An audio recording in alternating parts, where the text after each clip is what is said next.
Pero a ver, sin muchos rodeos, ¿las mujeres van a poder o no van a poder ser sacerdotes? También porque una mujer, digamos, no puede ser diaconisa. No, espere, que la mujer sí que pudo ser Dios santo. diaconisa. Agárrese bien, Corríjame. que vienen curvas, póngase el cinturón de seguridad. Y la Virgen María, ella que es la Madre de Dios, la Reina del cielo y de la tierra, la Reina de los apóstoles, ¿fue o no fue sacerdote? La respuesta puede sorprenderte. Salve María, el podcast católico en español de los Heraldos del Evangelio.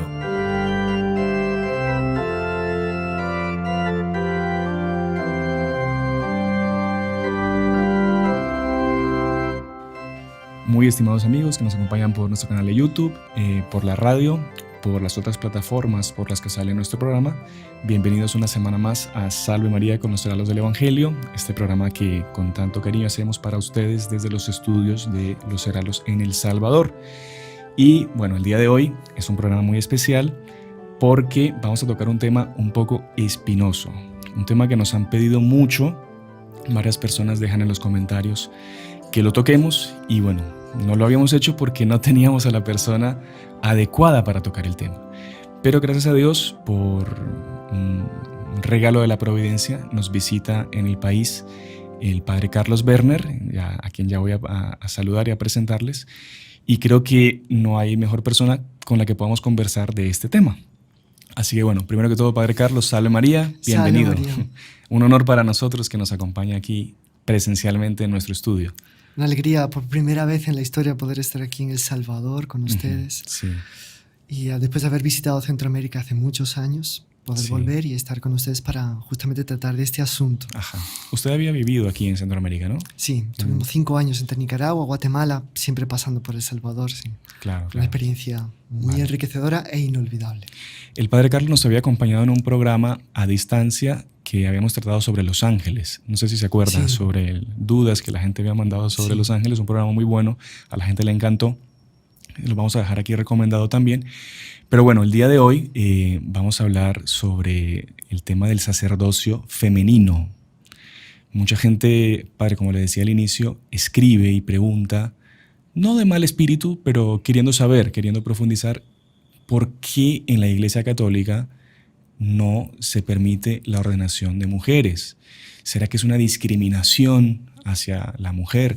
¿Será que es un tema que históricamente se puede comprender? Bueno, en los judíos quizá la mujer era puesta de lado, pero eso ya está atrás en la historia, porque la Iglesia no toma esa determinación de dar un paso adelante y ordenar a las mujeres, porque siempre puestas de lado.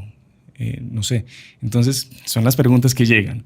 Entonces, quizá, padre, usted, que es profesor de todo el tema de sacramentos ahí en nuestro Instituto Filosófico y Teológico en Brasil, Santo Tomás de Aquino, nos puede ilustrar e iluminar al respecto de esto. No sé, padre. Sí. Es posible, claro, que la Iglesia siempre responde a todas las cuestiones, ilumina siempre en todas las circunstancias. Bueno, de todo es necesario distinguir aquí lo que puede ser un discurso demagógico, más digamos así a un nivel mediático, de comunicación más general, y un discurso estrictamente teológico. Obviamente ambos discursos tienen conexión, y lo ideal es que ambos discursos se presentasen de alguna manera unidos, o sea, se presentase un discurso teológico capaz de llegarle a la gente. Lo que es actualmente en la realidad o suele suceder es que hay dos discursos completamente paralelos, pero que no se tocan, diferentemente el discurso mediático, demagógico, igualitario, y después un discurso teológico muy bien presentado. Y justamente vamos a intentar unir ambos discursos, o sea, el discurso que tiene que llegarle a la gente con el discurso teológico para poder, digamos, espantar los fantasmas de la demagogia, del discurso así marxista, igualitario, en relación al sacramento del orden. Ante todo, me gustaría levantar una cuestión, si es que Dios, creando al hombre y a la mujer diferentes, no discriminó al hombre por el hecho de que no puede llevar en su seno a su hijo. Interesante la pregunta, claro. O sea, no estamos ante la óptica con la cual tenemos que mirar la creación, no es la de la demagogia socio-marxista, que justamente llamamos demagogia porque es un discurso barato, sofístico, vacío, que simplemente tiende con algunos eslogans, algunas afirmaciones llamativas, tiende a suscitar, tocar lo que podía ser el orgullo, el amor propio, en todos los sentidos, la lucha de clase, del obrero contra el patrón, mueve la envidia, mueve el orgullo, mueve tanta cosa, pero no mueve ni la razón ni la sabiduría. Claro. Entonces tenemos que ver la óptica de la creación de Dios y después la institución de la Iglesia por parte de nuestro Señor Jesucristo con otros ojos. Y es que Dios no quiso crear a todos iguales, sino que a cada uno lo hizo para una cosa diferente. Este es un punto importante. Tenemos que superar esas categorías que nos imponen hoy en día los discursos ideológicos y recuperar la primera visión, la visión que es mirar la realidad desde los ojos de Dios creador, de Jesucristo nuestro Señor, jefe de la Iglesia, cabeza de la Iglesia, que constituye su Iglesia en determinado modo, en determinada manera. No es, por tanto, un discurso de discriminación, sino de diversidad. Claro. Por otro lado, la discriminación en cuanto tal sería como que el cerrarle el paso a alguien para llegar a una meta de realización, ¿de acuerdo? Entre tanto, en la Iglesia la persona no se realiza por los ministerios que ejerce, sino se realiza por el don de la caridad, el don del amor. Entonces, ¿quién va a estar, para hablar en términos muy claros, quién va a estar más cerquita de Dios o del Inmaculado Corazón de María en el cielo? Pues aquel que haya amado más. Y esto está facultado a todas las mujeres. Los más santos. Y a todos los hombres. Por tanto, por así decir, la competencia está abierta. El que más ame, más va a conquistar. ¿De acuerdo?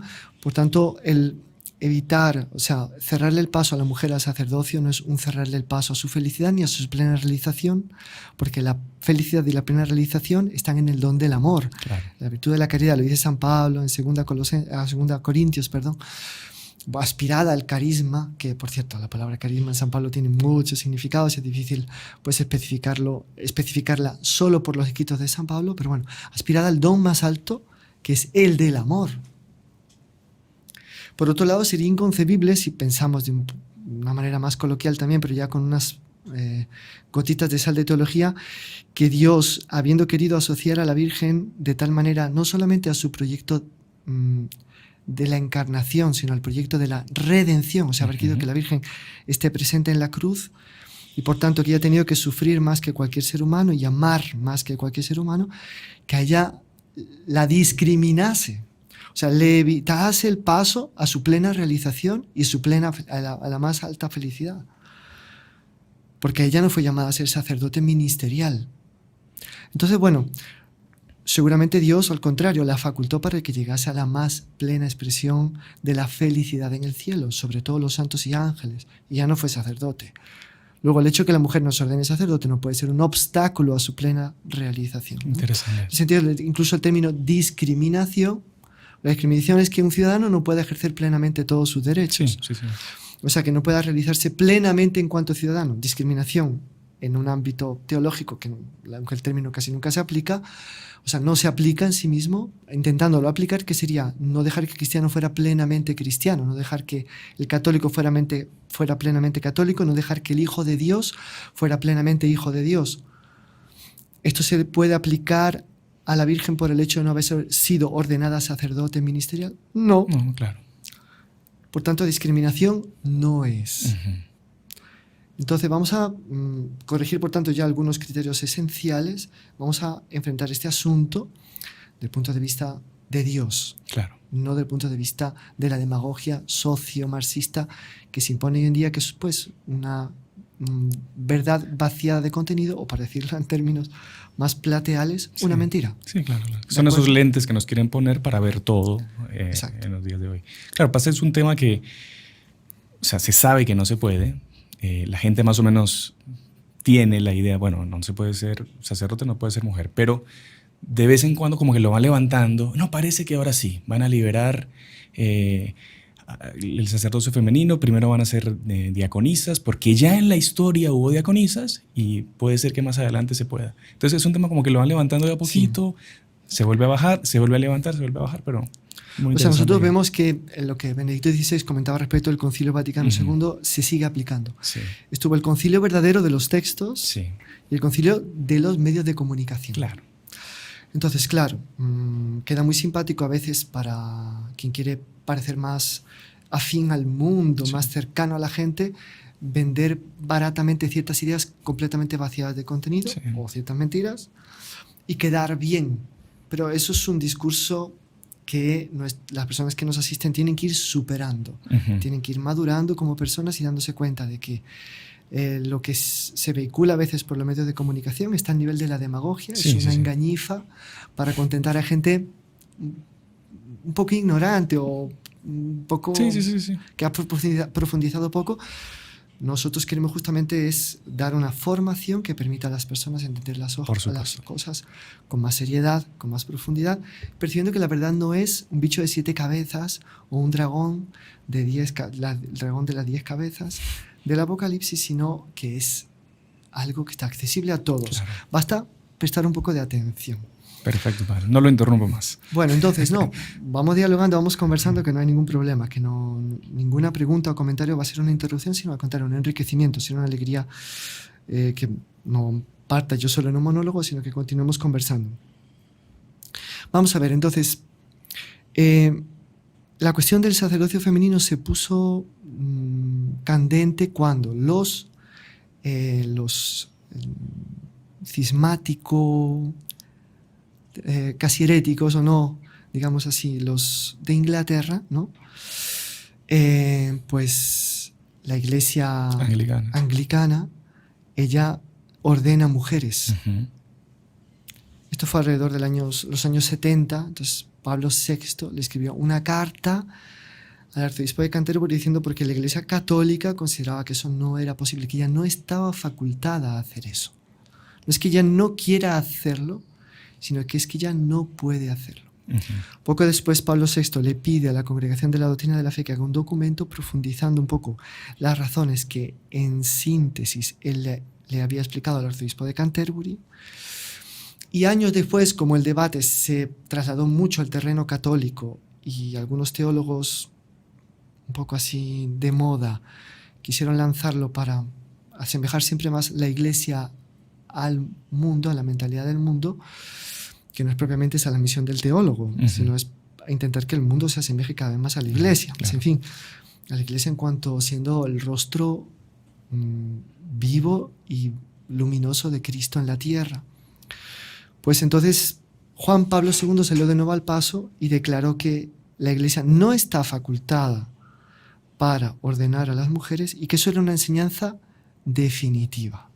Entonces, esto es lo que vamos a tratar ahora, estos puntos sintéticamente. Después vamos a darle un repaso a la cuestión del diaconado femenino y finalmente vamos a enunciar un tema muy interesante que es el sacerdocio de la Virgen María y el sacerdocio común de todos los fieles, por tanto también de la mujer en la Iglesia, a la luz del sacerdocio de la Santísima Virgen María, que no es un sacerdocio ministerial, pero que es un verdadero y propio sacerdocio en la opinión de algunos teólogos bastante serios que pues recordaremos aquí. Ahora, padre, usted mencionó ahorita, creo que es dos palabras esenciales y muy importantes ahorita. Enseñanza definitiva, que Juan Pablo II, digamos, colocó a respecto de la no posibilidad de la Iglesia Católica de ordenar mujeres sacerdotes. ¿Qué quiere decir enseñanza definitiva? Eso, así como viene un papa y dice enseñanza definitiva, puede venir otro y decir, no, pero es que no era tan definitiva y ahora sí es definitiva. Y después otro más adelante decir, no, ahora lo que yo digo sí es lo definitivo, definitivo, definitivo. ¿O cómo queda eso? Sí. Hay un progreso del dogma. Uh-huh.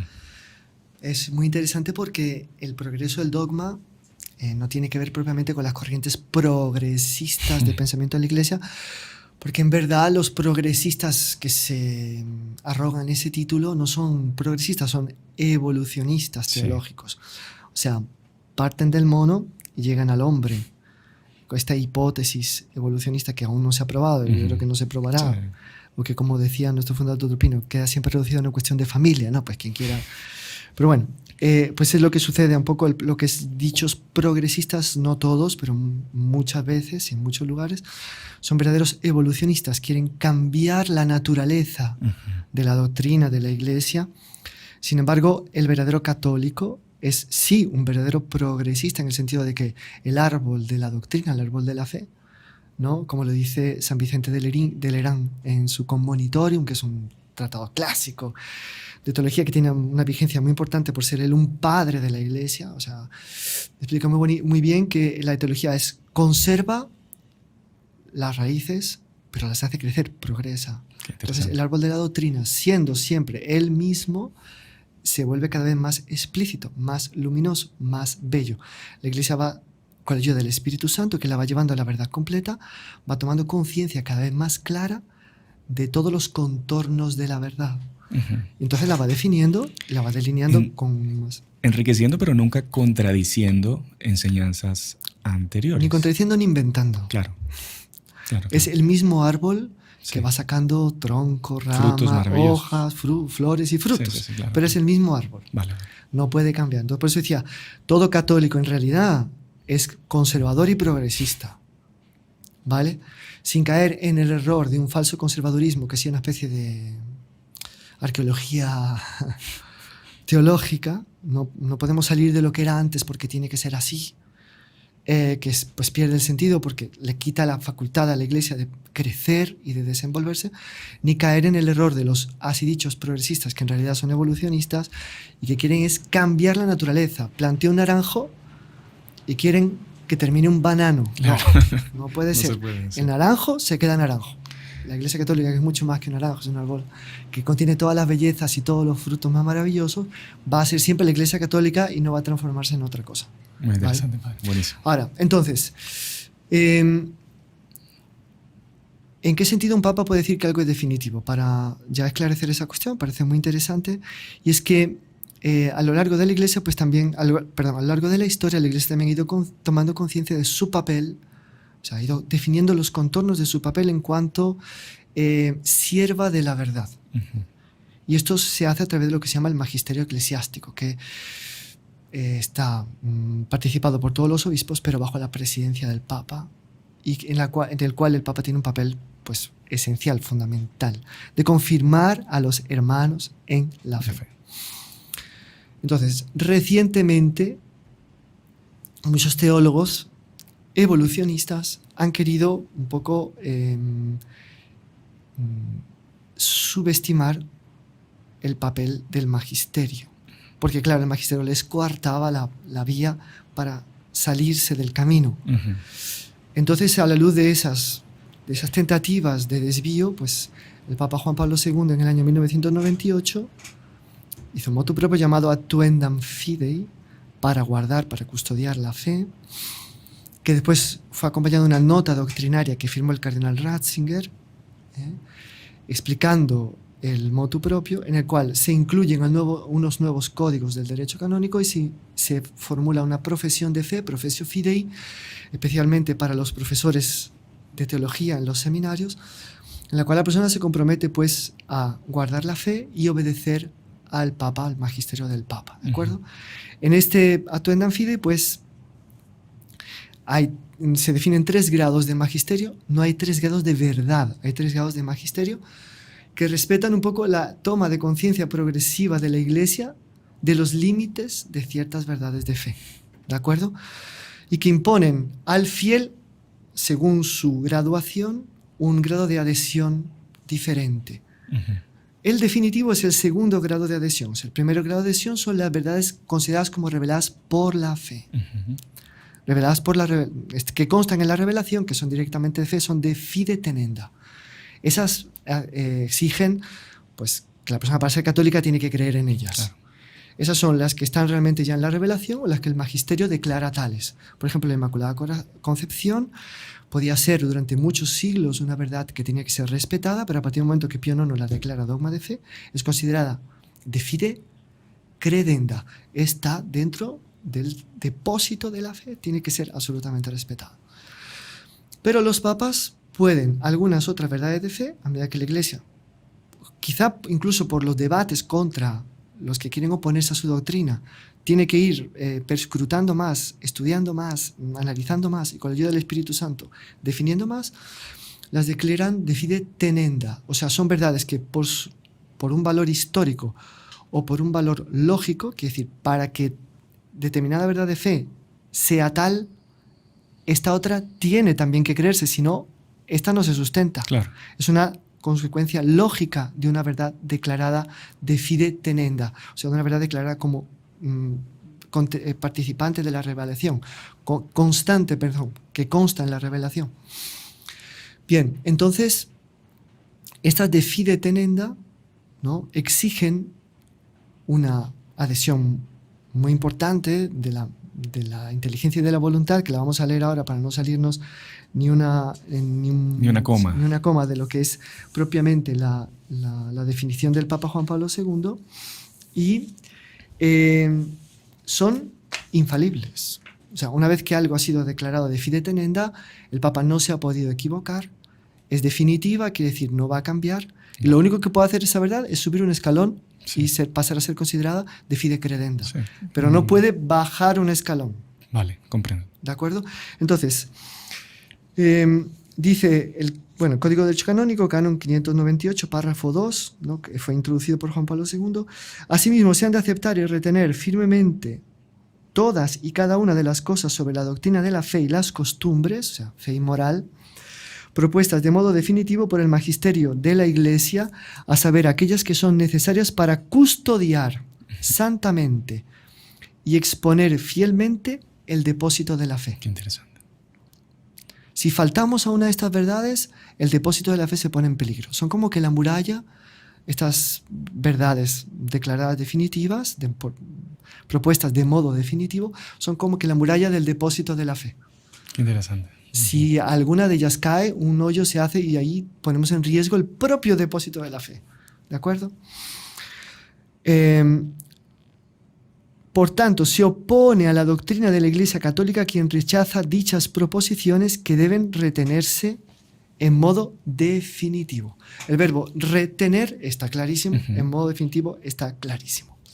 Bueno, en la nota doctrinal ilustrativa de la fórmula conclusiva de la Professio Fidei, que se publicó concomitantemente con el motu proprio, dice: la segunda proposición de la Professio Fidei, o sea, la primera, fide credenda, segunda, fide tenenda.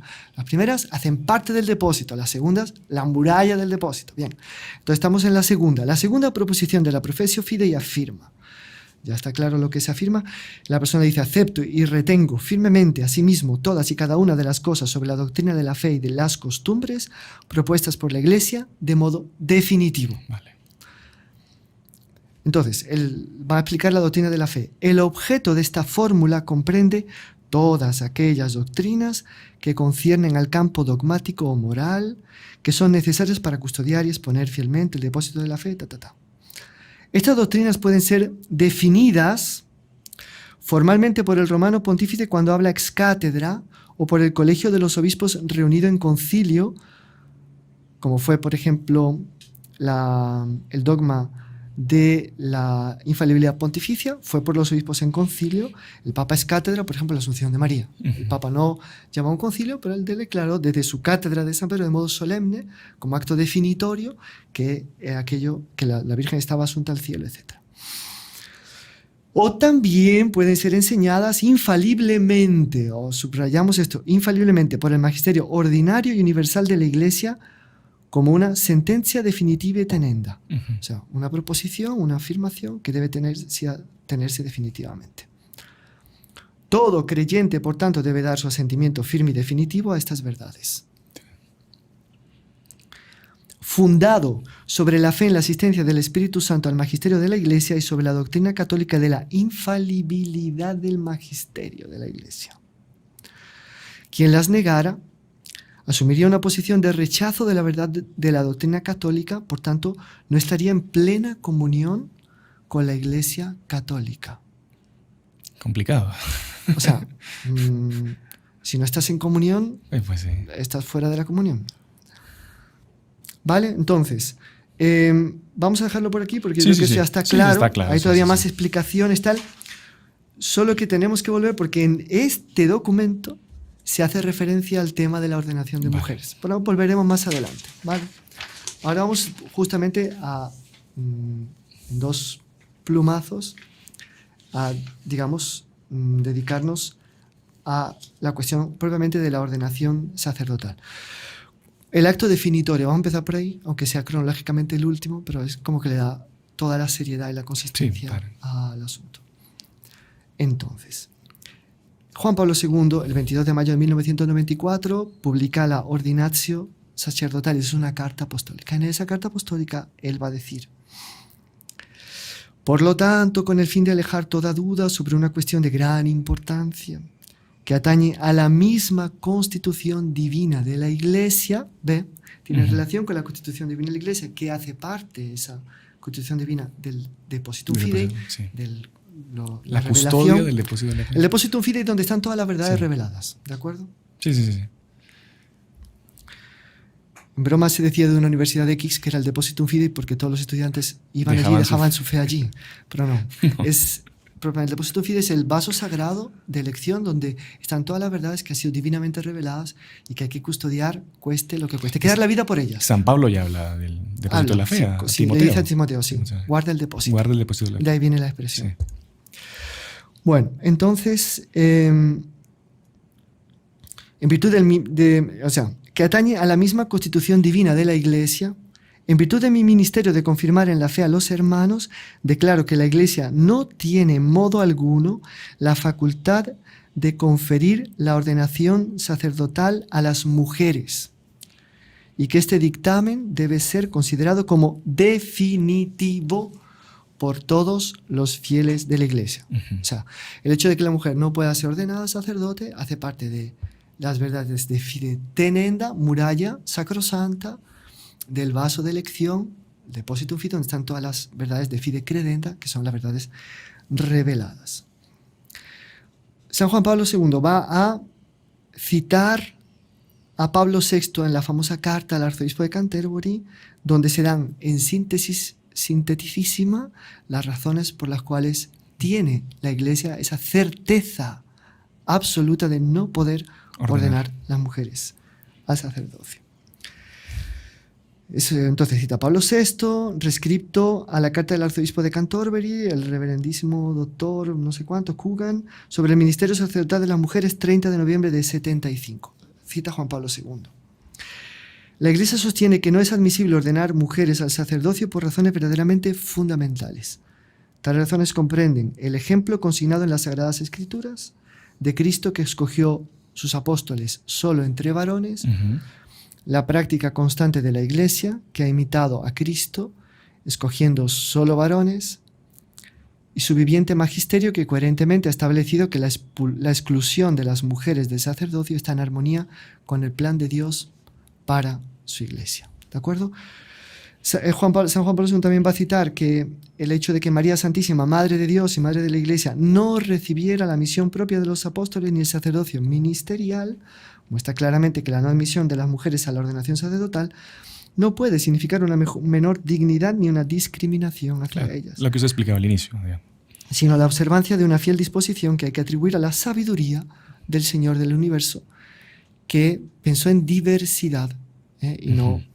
el término discriminación no es en la mente del Señor. No es cabible ahí. No es cabible en la mente del Señor. Es cabible en otras mentes que no sé por qué Señor son inspiradas. Bueno, no el nuestro Señor.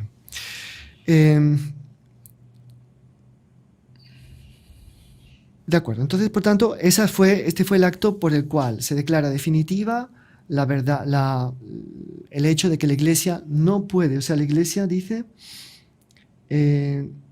no tiene en modo alguno la facultad de ordenar. ¿De acuerdo? No tiene en modo alguno la facultad de ordenar.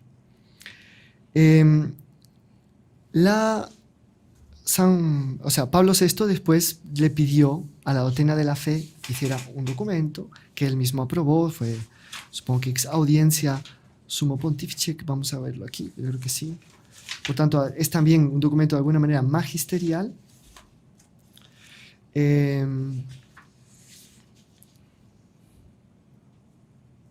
Sí, en la audiencia concedida, exaudiencia, cuando es exaudiencia, los documentos de doctrina de la fe tienen grado magisterial, o sea, son también enseñanza del Papa.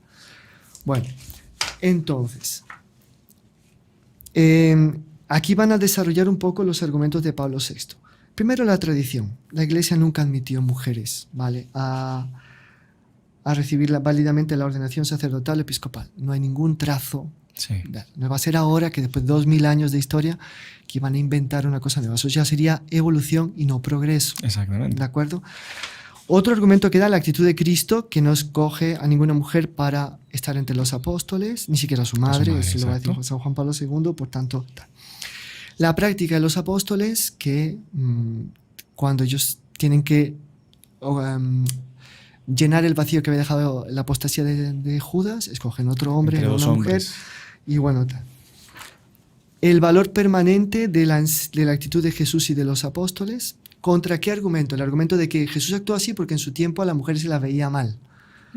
Y que claro, habiendo cambiado los tiempos y que habiendo bien a las mujeres, entonces pues si Jesús viviera hoy, pues las instituiría sacerdotes. Entonces va a responder la doctrina de la fe, no es exactamente así. ¿De acuerdo? La actitud de nuestro Señor Jesucristo tiene una relación con la diversidad impuesta en la creación entre el hombre y la mujer, por tanto goza de un valor absoluto y no historicista transitorio. Claro. Ese es el argumento. Otra cosa que podemos decir es que nuestro Señor Jesucristo trata a la mujer demasiado bien para su época. Para la época. Cuando habla con la cananea, los apóstoles vuelven, están en el Evangelio de San Juan, se sorprenden de que estuviera hablando con una mujer. ¿De acuerdo?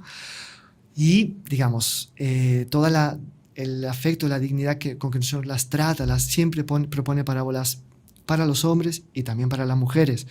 En fin, tantas cosas mediante las cuales eleva a la mujer. Por tanto, nuestro Señor empieza a tomarla en cuenta, digamos. Nuestro Señor vuelve a poner a la mujer en el plan del principio. Él siempre vuelve al principio, nuestro Señor. Nuestro Señor no es un evolucionista, es un conservador en el sentido de la palabra. Él siempre dice, el principio no era así, el hombre y la mujer. Entonces, él eleva la dignidad de la mujer al nivel que había sido propuesto desde el principio. Sí. ¿De acuerdo? Y por tanto, goza de carácter absoluto y no simplemente son coyunturas históricas las que llevan a nuestro Señor a actuar así. Y estos son, digamos, los motivos que propone la doctrina de la fe. Visto esto, queda claro que la Santa Iglesia Católica pues no puede, no tiene facultad para ordenar a las mujeres al sacerdocio. ¿De acuerdo? No sé si esto pues pasa que también duda, es que no hay mucha más vuelta que darle, padre, ¿no? O sea, no, el asunto es más o menos fácil y claro. Lo que podíamos es complicar nada, simplificar siempre, que Dios es simple. Lo que podíamos era, digamos, dar un repaso al tema del diaconado femenino. Sí, porque también es como otra puerta que tratan de... La palabra es de violar, digamos, sí, se explora mucho mediáticamente. Sí. ¿No? Ahora vamos a ser buenos finalmente con las pobres mujeres que no pueden ser diaconisas, las vamos a hacer diaconisas. No es exactamente así. Entonces, volvemos siempre a repetir este argumento que me parece muy importante. La gran dignidad del católico bautizado y que es común a todos es la caridad, el amor. Y todo el mundo puede realizarse plenamente en ella.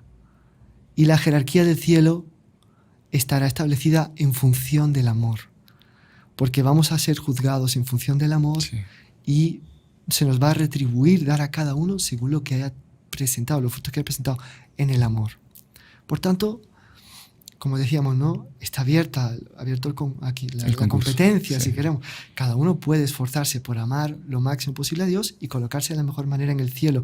Eso está facultado a hombres y mujeres y creemos firmemente nosotros que la Santísima Virgen María está por encima de todos los apóstoles, reina de los apóstoles, no siendo apóstol, no habiendo tenido su ministerio, está por encima de ellos. Entonces, bueno, dar un ministerio que le corresponde al hombre o a una mujer no es propiamente abolir una discriminación, sino que sería subvertir un orden que Dios quiso establecer con sabiduría, así como quiso que fuese la mujer que llevase al niño en su vientre y no el hombre. Claro. Y nadie se siente discriminado por eso. Bueno, admiramos a Dios Sí. y lo adoramos por haber querido disponer las cosas así, y todos estamos más que agradecidos y felices de ser hijos de una madre. Sí, sí, sí, La fenomenal. apreciamos infinitamente y no nos quedamos ni en rebeldía ni en nada, porque a nosotros no nos fue dada la capacidad que a nuestra madre le fue dada. Ya está. Ahora, padre, entonces el tema del diaconado es el primer, para la gente que, digamos, no sabe diferenciar, porque capaz no entiende bien qué es un diácono. A veces incluso mucha gente llega asustada. Mire, la otra vez fui a un matrimonio, yo vi que el padre los casó y después yo vi que el padre se fue con su esposa y sus hijos a su casa. Claro, no saben lo que es un diácono y no saben lo que es un sacerdote.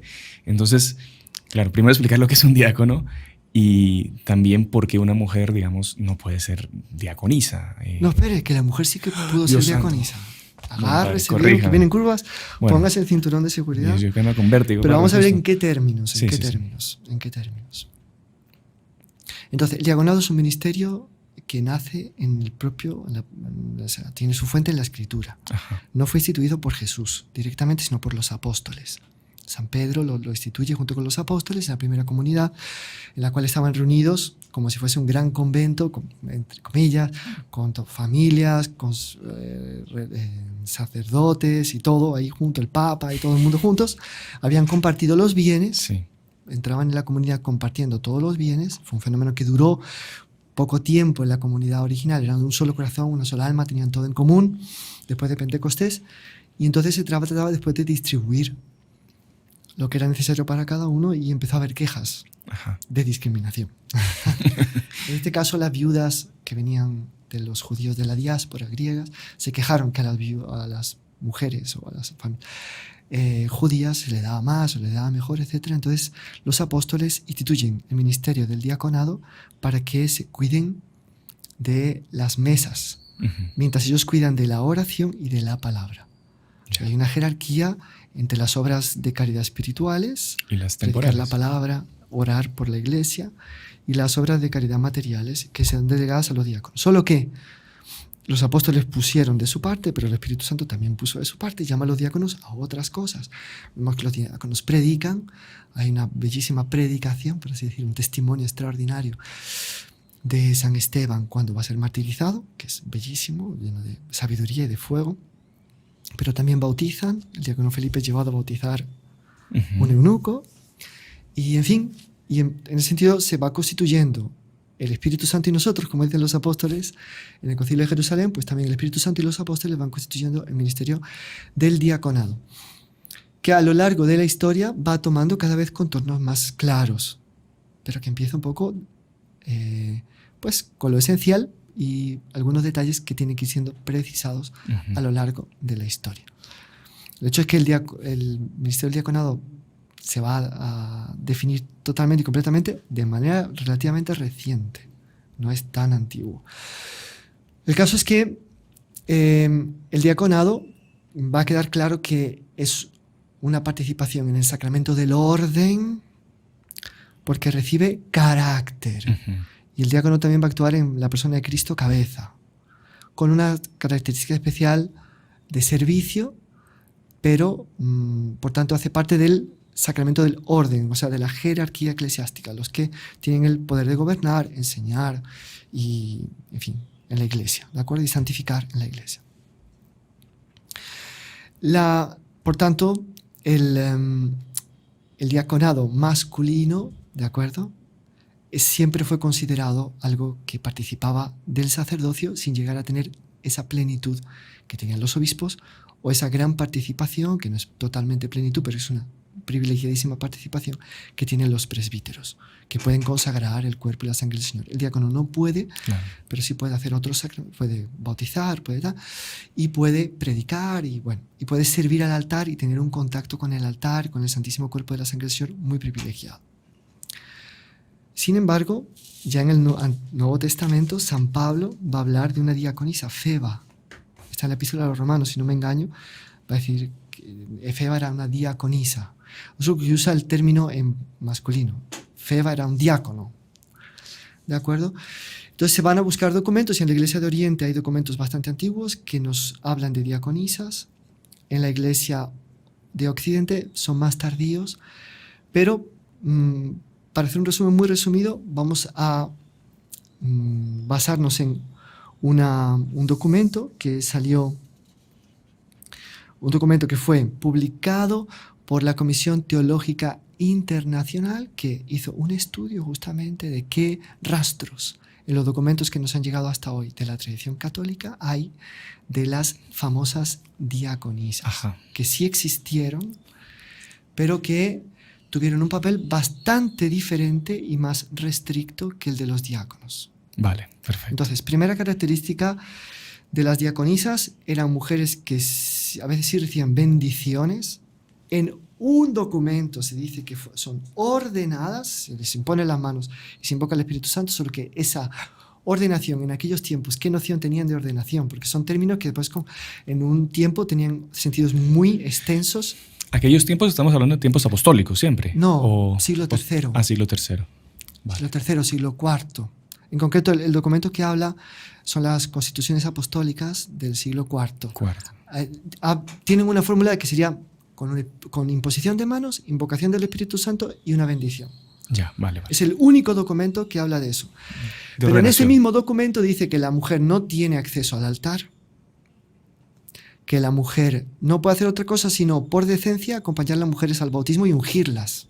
Porque acordémonos que el bautismo era por inmersión, o sea, entraba toda la persona al agua. Claro. No era propio que el obispo tuviera que estar a contacto con las señoras en ese momento. Entonces, ellas ungen, ellas ayudaban a inmergir, aunque era el obispo que bautizaba. Ellas no bautizaban, era el obispo que bautizaba, pero ellas, por todo el tema de la decencia y del pudor, le echaban una mano al obispo para que... Era como una especie de acólita, por así decirlo, en el momento. Era la encargada de servir a las mujeres en aquellas cosas que eran necesarias para preservar la decencia. Lo dice así con estas palabras. Sí. ¿De acuerdo? Eran también las encargadas de estar en la puerta de las mujeres. Las iglesias en muchos casos eran divididas, hombres y mujeres, recibir a las mujeres, ordenar a las mujeres. Y ya, eso era lo que hacían. ¿De acuerdo? O sea, en el documento donde se habla de una... No se habla, no sé si se usa el término, no creo que se use el término ordenación propiamente dicho, pero donde hay algo que parecería, se asemejaría mucho a la ordenación, pues la ordenan para eso. Vale. O sea, no tiene acceso al servicio del altar, no tiene acceso. En todos los otros documentos queda claro que la mujer es diaconisa en el sentido de que sirve a la iglesia, que presta servicios, que esto y que aquello. Hay muchísimos documentos testimonios también de santos, de padres de la iglesia, etcétera, que hablan de justamente estaba circunscrito a ciertas tareas de caridad en relación a las viudas, a las mujeres, etcétera. Tenían una bendición propia, que eran el puente para que las mujeres accedieran al obispo, era una especie de secretaria del obispo para las mujeres, pero no mucho más que eso. Así en síntesis sinteticísima, el documento se encuentra en la internet, es un documento muy interesante, es, como decimos, de la Comisión Teológica Internacional, pero digamos, no va más allá de eso.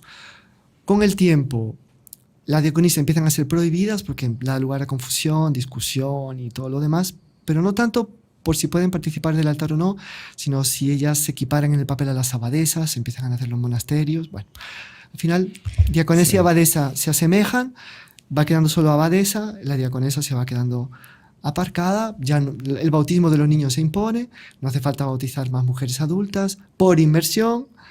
Después va a ser el bautismo ya no va a ser por inmersión, sino va a ser pues derramando 3 veces agua sobre la cabeza del bautizado y tal. Por tanto, cae en desuso. Con la reinstitución de los diáconos permanentes, que también era una institución que cayó en desuso, el diaconado se transformó en un paso obligado para llegar al sacerdocio, y solo habían diáconos transeúntes, o sea, que eran ordenados diáconos por un tiempo. Los permanentes también se abandona la categoría de diácono permanente, una vez que ya va a haber siempre transeúntes yendo hacia el presbiterado. Cuando Pablo VI vuelve a instituir el diaconado permanente, vuelve a tona la discusión sobre el diaconado femenino. Entonces, después de un estudio llevado a cabo por los teólogos seleccionados de la Comisión Teológica Internacional, entre las cuales hay varios que ya en la época y después se caracterizaron como progresistas, o sea, esto no fue un documento hecho por teólogos conservadores exclusivamente, pues constatan que sí, que hubo diaconisas, pero que el término diácono no estaba de todo definido, tenía un contorno muy lato sensu, no stricto sensu, que se fue definiendo con el paso de los tiempos, pero que en todo caso, mismo en su sentido extenso, la mujer sí podía recibía bendiciones, sí podía tener el título de diaconisa, sí recibía una estola, Sí. pero no tenía ni acceso al altar, era solo para los hombres, ni a ninguna otra función que no fuera servir a las mujeres en la iglesia con un cierto grado de... Entonces, para traducirlo, digamos, o sea, utilizan digamos, ese papel histórico de que hubo diaconisas antiguamente para querer hoy en día levantar el tema de volver a crear las diaconisas con la idea futura de poder ordenar mujeres sacerdotes. Claro, porque usted ve que no hay mucha buena intención en las personas que promueven eso. No es, digamos, no es con la idea de exaltar el papel de la mujer, sino es esa idea revolucionaria que usted explicaba al inicio, igualitaria, en el mal sentido de la palabra, ¿no? Marxista. Sí, hay que abolir la diversidad, porque toda diversidad es alienante, Sí. es odiosa. Eso lo dice Marx. Sí, sí, sí. No sé inspirado por quién, pero el señor no dice eso. Claro, claro. Que la diversidad es bella, llama a la complementariedad, favorece por tanto la unión, que es la meta de la iglesia, para que ellos sean uno, como tú y yo somos uno. Justamente es una complementariedad que favorece un intercambio de bienes, que favorece la unión, que es bella y tal. Por tanto, parecería que estos temas pues hacen parte de una cierta demagogia, vamos a hablar claro, para quedar bien, que se le vea a uno muy, muy moderno. Pero en realidad, pues, como decimos, modernidad, de verdad es, permaneciendo fiel a las raíces, hacer crecer el árbol. Y en ese sentido, ¿verdad? Me parece que hay otro tema interesante que ha sido muy abandonado, muy puesto de lado, que no se ha continuado, no se ha llevado adelante, que es al respecto de dos cuestiones teológicas, una que es más conocida, el sacerdocio común de los fieles, pero otra más específica que dice respecto al papel de Nuestra Señora en la redención. Sí. Que es, vamos a enunciarla aquí, yo creo que esto merecería un podcast AC, todo dedicado a este tema, un tema amplísimo, riquísimo, bellísimo, que es el tema de el sacerdocio de la Virgen María. Perfecto, padre. ¿Esto cómo nació?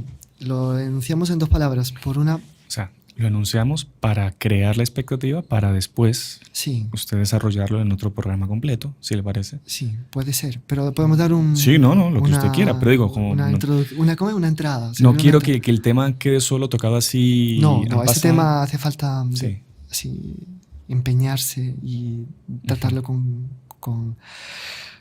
Pero todo nace ¿por qué? Todo nace por la inspiración del Espíritu Santo a una mujer, gran mujer, la Beata María de Jesús de Louis Martigny, del siglo XIX, que después de muchos años de discernimiento vocacional decidió fundar una orden, las Hijas del Corazón de Jesús. Una orden que tiene la espiritualidad de imitar a la Virgen en su sacerdocio. Qué interesante. Mire usted qué interesante. Qué interesante. Y qué curioso también. Qué bonito. Y ellas crean la ejaculatoria Virgo Sacerdos, Virgen Sacerdotisa. Esto en pleno siglo XIX. Fue algo realmente innovador, un verdadero progreso. Bueno, esta monja fue acogida, era francesa de Marsella, pero fue acogida por un obispo belga, el Monsieur Van den Berghe, que la quería mucho, la estimaba mucho, consideraba que realmente ella era inspirada por Dios para fundar la orden, y que ve que la devoción de estas monjitas a la Virgo Sacerdote empieza a levantar ampollas. Porque ¿cómo es eso? La Virgen Sacerdote, ¿esto qué es? Se malinterpretó, se pensó que era una tentativa de comparar a la Virgen a un sacerdote ordenado, sacerdocio ministerial. Sí. Y bueno, pues él tiene que hacer un libro, escribe un libro sobre el sacerdocio de María, se lo manda a Pío IX, Pío IX se lo prefacia y dice que el título Virgen Sacerdotal es ampliamente admitido por la tradición de la Iglesia. Sí, sí. Y como que se sella esa ejaculatoria. Más adelante, San Pío X, indulgencia la ejaculatoria Virgo Sacerdos ora pro nobis, Más adelante, un pintor italiano tiene la fatídica y fatal idea de representar a la Virgen vestida de casulla. Y la Doctrina de la Fe, pocos años después de que San Pío X indulgencia la ejaculatoria, hace un comunicado diciendo que no se puede representar a la Virgen con atuendos sacerdotales. Y era solo eso. Pero se interpretó que toda la teología que ya estaba empezando a nacer con vigor sobre el sacerdocio de María tenía que congelarse, pararse. Fue una mala interpretación porque la Doctrina de la Fe no pretendía eso. Pretendía que no se atribuyese a la Virgen el sacerdocio ministerial, pero nunca pensó en cortarle el paso a la teología sobre el sacerdocio de María, que era de otra naturaleza completamente. ¿En qué consistiría el sacerdocio de María? En la participación en el acto sacerdotal, en el sacerdocio de Jesús, en la cruz.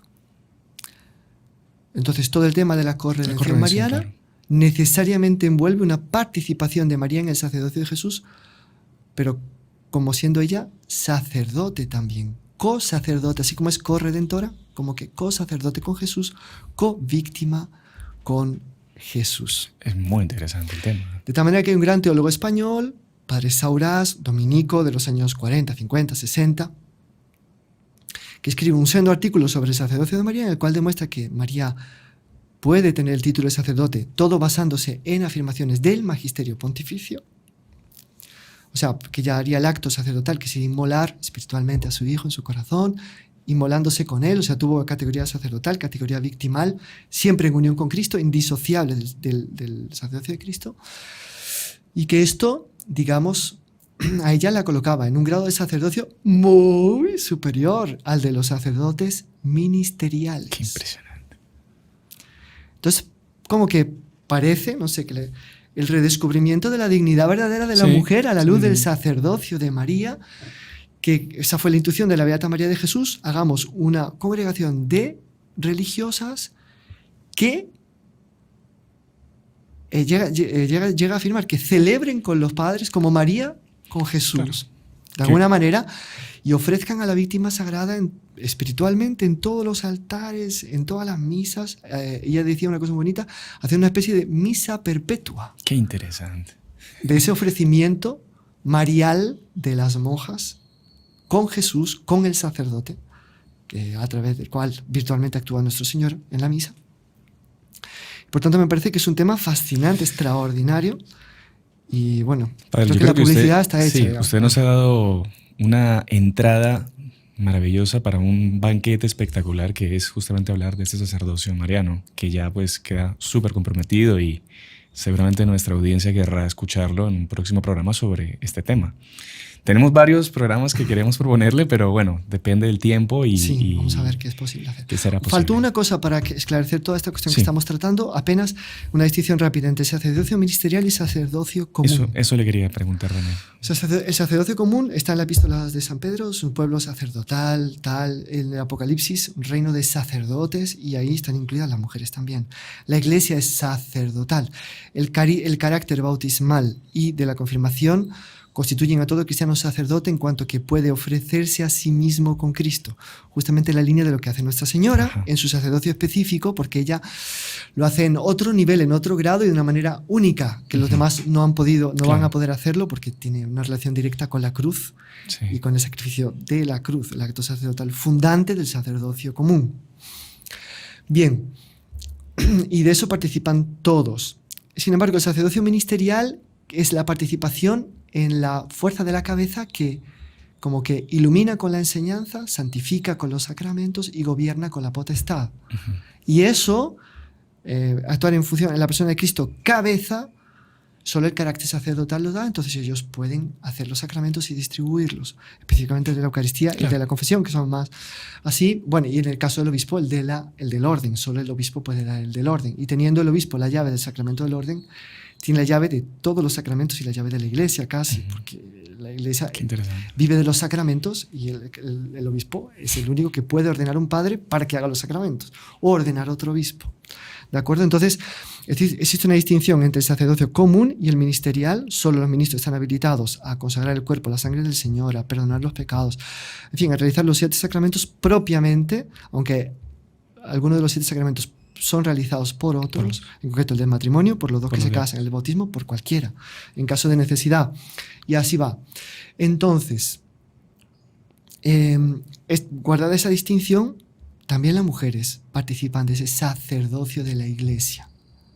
Y la Iglesia, en cuanto sacerdote, digamos que participa del sacerdocio de María. El sacerdocio de María sería como que la arquetipía del sacerdocio de la Iglesia. El sacerdocio de la Iglesia sería como que una reproducción del sacerdocio de María. Qué interesante. Son cosas muy bonitas, que están ampliamente defendidas por teólogos hoy en día y que sobre las cuales sería muy interesante reflexionar. Ampliamente definidas, pero prácticamente desconocidas por los fieles comunes, digamos, ¿no? Ahora, yo digo, ¿qué promueve más la dignidad de la mujer? Sí, ¿Hablarles de una ordenación diaconal? O de una unión con Nuestra Señora tal que participa o de una unión con el sacerdocio de la Virgen que está por encima del sacerdocio ministerial. Espectacular, ¿no? Impresionante. No sé, me parece que están vendiendo el producto equivocado. Sí. ¿No? Aparte de consideraciones más altas. Pero bueno, padre, yo creo que con lo que ya nos ha regalado el día de hoy, me parece que estamos muy satisfechos y muy contentos y muy agradecidos con usted. Usted hablaba mucho de la tradición, las tradiciones de la Iglesia, que hay que amarlas, respetarlas. Y nosotros en el canal tenemos una tradición también, que siempre que tenemos invitados especiales, pues les damos un pequeño recuerdo. Algo sencillo, pero hay que mantener las tradiciones. Y es, padre, bueno, primero, la taza oficial del canal, con su nombre. Mire usted. Ahí para que cuando esté en sus misiones y donde quiera que esté, pues pueda llevársela. Y este es un sticker conmemorativo por el 1.000.000 de suscriptores que llegamos hace poco.